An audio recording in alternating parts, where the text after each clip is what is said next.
Monsieur Adelar Kahotoa Mkono, bonjour. Bonjour. Moto TV a la joie de vous accueillir. Merci de répondre à notre invitation. Ok, merci. Je précise que vous êtes le coordonnateur de la Caritas Butembo. Qu'est-ce que ça représente pour vous d'être le coordonnateur de cette grande structure, surtout dans cette crise socio-sécuritaire en diocèse de Butembo-Beni? Merci beaucoup. Dans le contexte actuel, être coordonnateur de la Caritas diocèse de Butembo-Beni, c'est une grande responsabilité avec tout ce que nous connaissons comme tuerie, comme massacre, comme déplacement de population. Et donc, à un moment donné, il arrive qu'on se demande si on est à la hauteur de la tâche, mais par la grâce de Dieu, on arrive à faire le peu qu'on peut. Oui, depuis bientôt 10 ans, depuis plus de 10 ans même, les massacres qui se perpètrent dans les diocèses, c'est ce qui fait le focus de tout ce que nous faisons, en essayant de faire le plaidoyer par-ci par-là pour que les massacres cessent, pour que on assiste les déplacés.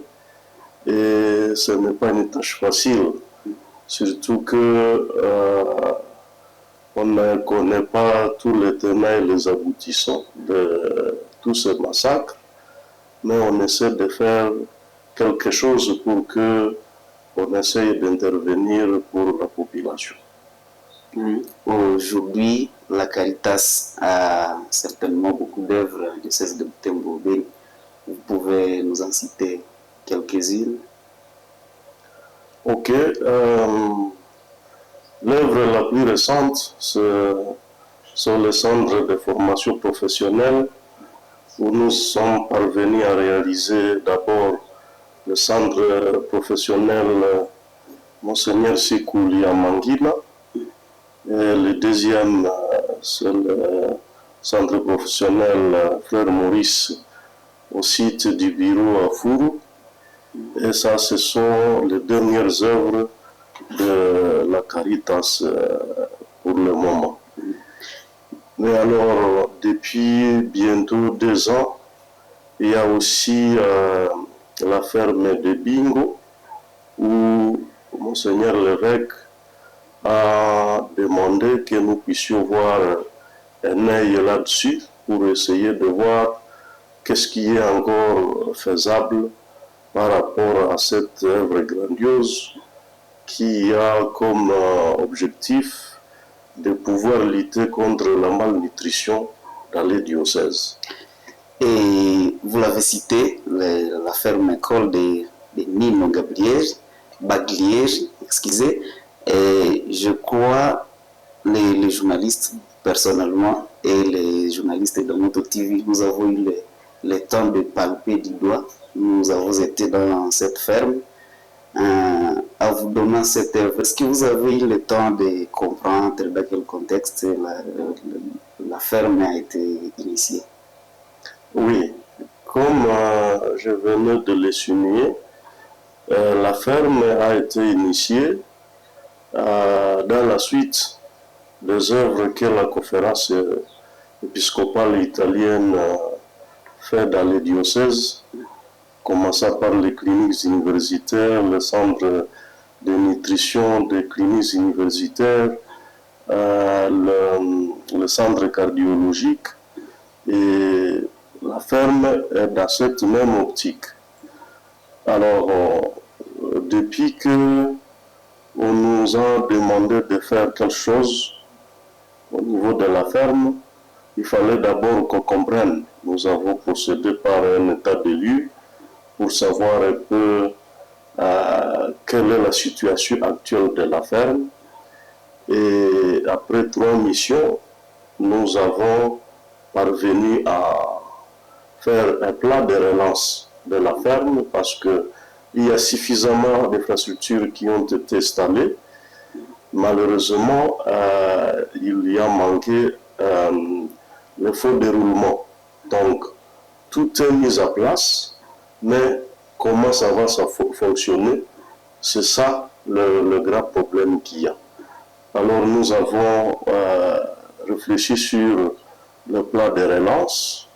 Nous sommes en train de le finaliser avec le chronogramme des activités. Évidemment, le grand défi, c'est le financement de ce fonctionnement. Parce que sur le plan des infrastructures, il y a de petites réparations à faire par-ci, par-là. Et il faut réfléchir sur l'exploitation entière de toute la concession, parce que elle a quand même une superficie de 174 hectares. Et jusque-là, je crois qu'il n'a été exploité à moins de 30%. Et c'est ce qui fait vraiment le plus grand problème, parce que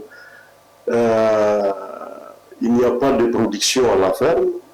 Et du coup, tout le reste doit pâtir, parce que déjà avec l'agriculture qui constituerait la matière première pour les infrastructures de transformation, il n'y a pas de production. Alors qu'avec la production, on aurait aussi des additifs ou des déchets qui serviraient au niveau de l'élevage. Et donc ça fait que, par le fait qu'il n'y a pas de production, les infrastructures de transformation ne peuvent pas être fonctionnelles, et aussi l'élevage doit pâtir. Et c'est ce qui fait justement l'objet de notre plan de relance, qui demande autour de 400 000 $. Ce n'est pas toujours évident, mais nous ne sommes pas fatalistes. Nous avons toujours pensé que pour avoir 400 000, il faut d'abord avoir 1000. Voir ce que ça peut faire, le 1000 qui peut suivre, et on avance petit à petit. On essaie de faire ce qu'on peut. Donc, c'est ça le grand problème de la ferme Nino Baglieri à Bingo. Et nous pensons que avec tout le travail qu'on vient de faire,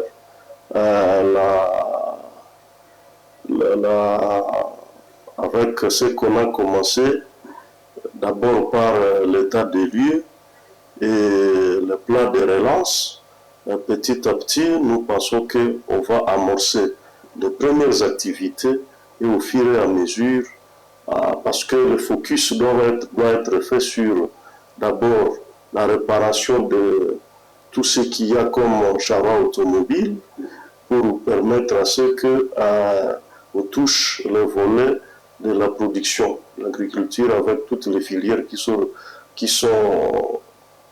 prévues, et peut-être ajouter d'autres, parce qu'il y a quand même une minoterie d'une capacité de 10 tonnes par jour. C'est pas évident. Donc, on n'est même pas très sûr que si on exploite toute la ferme, on aurait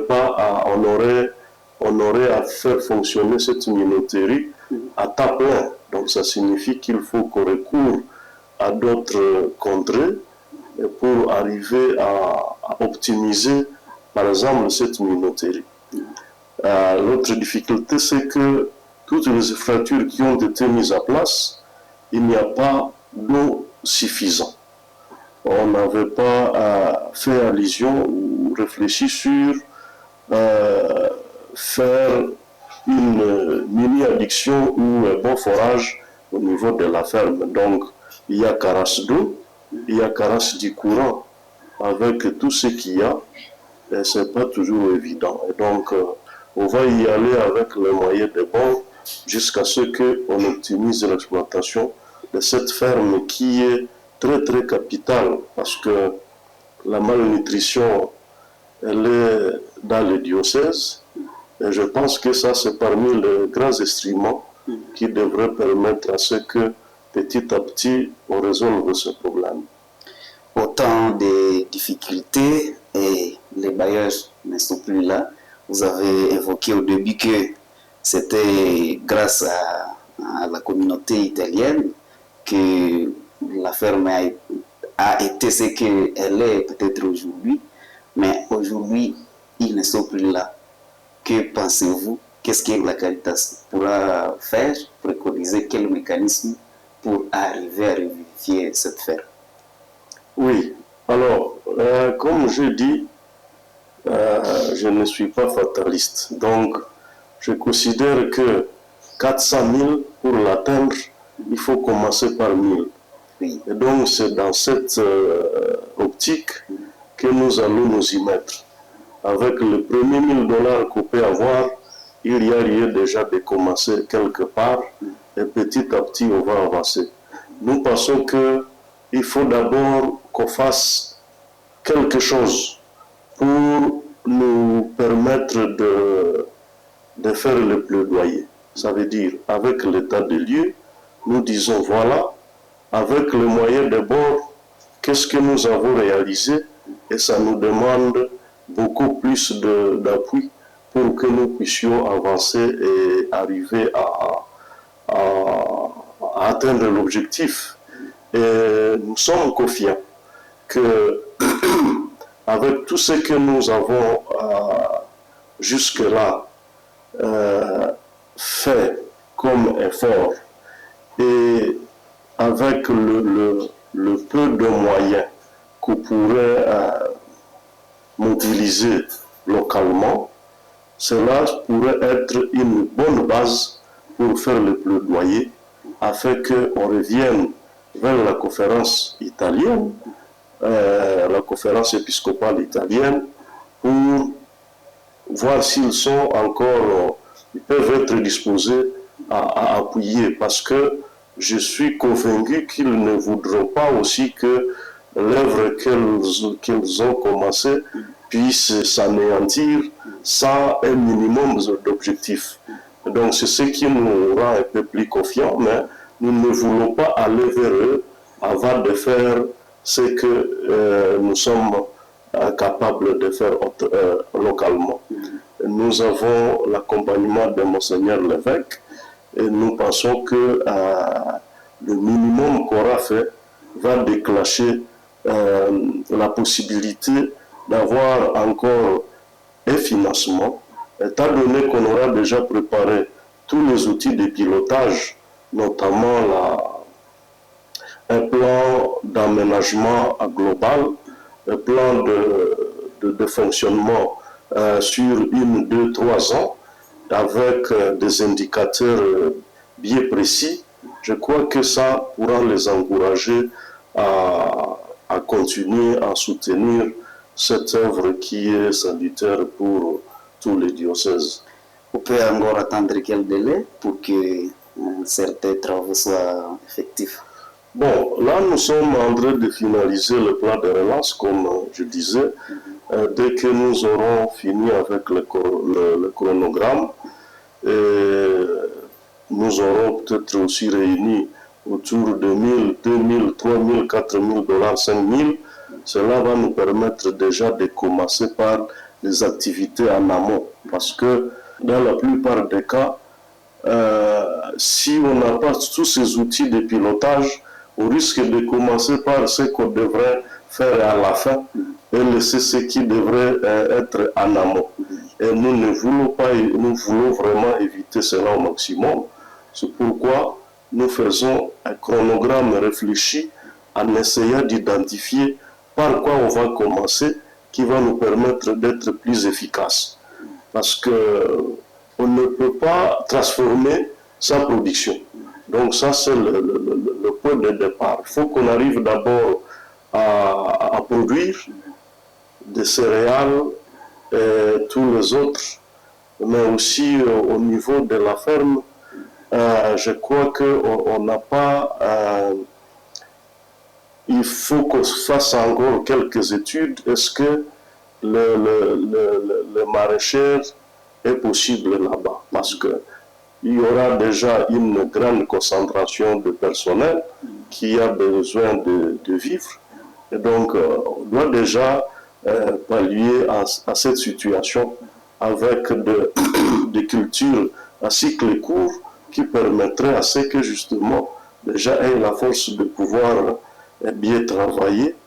Et c'est ce que nous sommes en train d'essayer de réfléchir comment mettre en place pour qu'on relâche la ferme, à commencer par nécessairement augmenter la quantité d'eau disponible sur la ferme, parce que sinon le reste serait difficile à essayer de trouver un palliatif d'un groupe électrogène capable de relancer les activités en réfléchissant sur la possibilité d'avoir une micro-centrale, parce que sinon on n'atteindra pas la production optimale par rapport aux objectifs de la ferme si on n'a pas suffisamment de courant. Dans la synergie des actions, nous voyons déjà la Fondation Virunga qui s'approche déjà vers Mangina à vouloir essayer de dupliquer les activités qui se font déjà dans la zone de Boulongo et Mutwanga.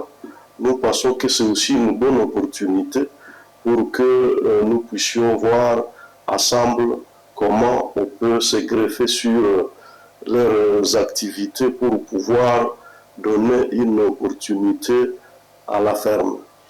Un mot pour les populations de Bingo. Les populations de Bingo, ce sont les premières les bénéficiaires, quoi. Oui, ils sont les premiers bénéficiaires.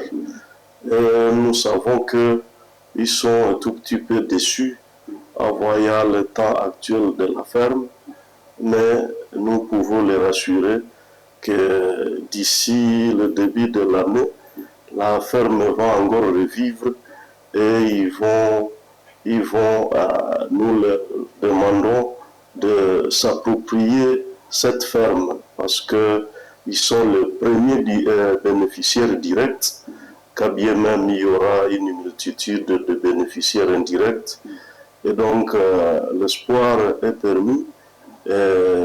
D'ici la fin de l'année, on aura déjà commencé à relancer timidement les activités pour qu'ils ne pensent pas que l'évêque a abandonné le projet. Non, c'est sous souci permanent et nous pensons que nous allons pouvoir cheminer ensemble. Ils connaissent le projet et nous allons donner une nouvelle redynamisation pour que tous ensemble on puisse nourrir toute la population du diocèse. Et si nous revenons à ce que vous avez énuméré au début, vous avez parlé des centres professionnels à Mangina, bientôt une année depuis que vous avez lancé les activités. Et quelle est l'évolution de cet outil?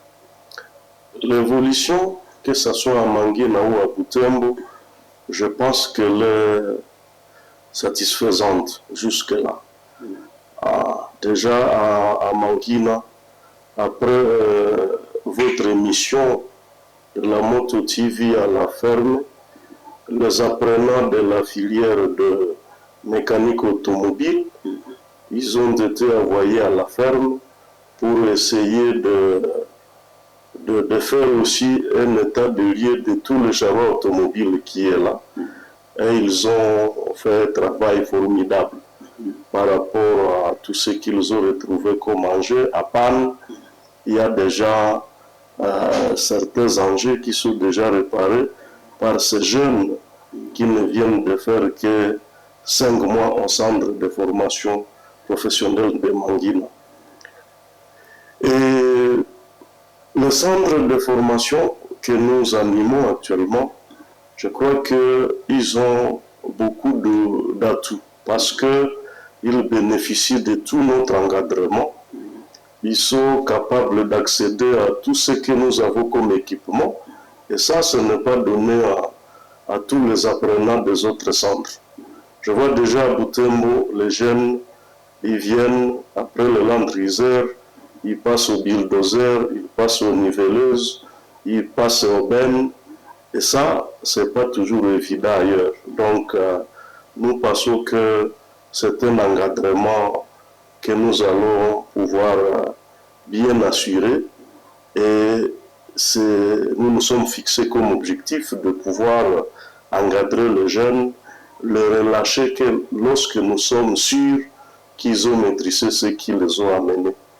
Et donc nous lançons un appel aux parents de nous envoyer ces jeunes, qu'ils viennent apprendre un métier qui va leur permettre d'être autonomes, de participer à la vie familiale, de payer les frais scolaires pour ces cadets. Et je crois que ça, nous aurons contribué pour la population. Donc, l'évolution des centres avec la première promotion, elle est vraiment rassurante.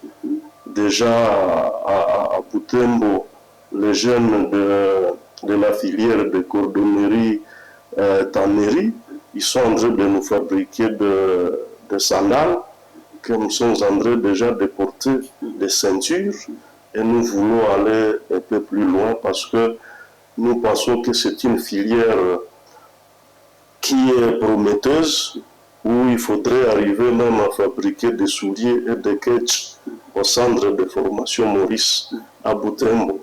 C'est de la filière coupe-couture. Déjà à 4 mois, ils savaient déjà faire eux-mêmes les habits qu'ils portent. Ce sont eux qui ont fait les uniformes pour tous nos enfants. Et donc, c'est pourquoi je dis l'évolution est vraiment rassurante. Nous pensons que, comme nous, on a prévu 6 mois de formation, 3 mois de stage au besoin au centre même, nous pensons qu'à l'issue de 9 mois, tous ces jeunes que nous encadrons seront capables d'être utiles à eux-mêmes et à leur famille. Monsieur le coordonnateur de la Caritas Butembo, merci d'avoir répondu à nos questions. C'est vous que je remercie. Merci beaucoup pour la mission que vous avez effectuée à Bingo. Et tout ça, c'est dans la dynamique de la synergie des services diocésains que nous appelons de tous nos voeux. Nous devons essayer de nous souder les coudes tous ensemble, tous les services, pour que nous puissions mener notre mission de pastoral social à Beauport. Et donc, c'est une initiative que j'ai beaucoup encouragée, que j'ai beaucoup appréciée, et nous pensons que nous allons devoir continuer ainsi afin que nous puissions aussi promouvoir tout ce que nous faisons comme activité au sein de notre service social. Merci. Merci.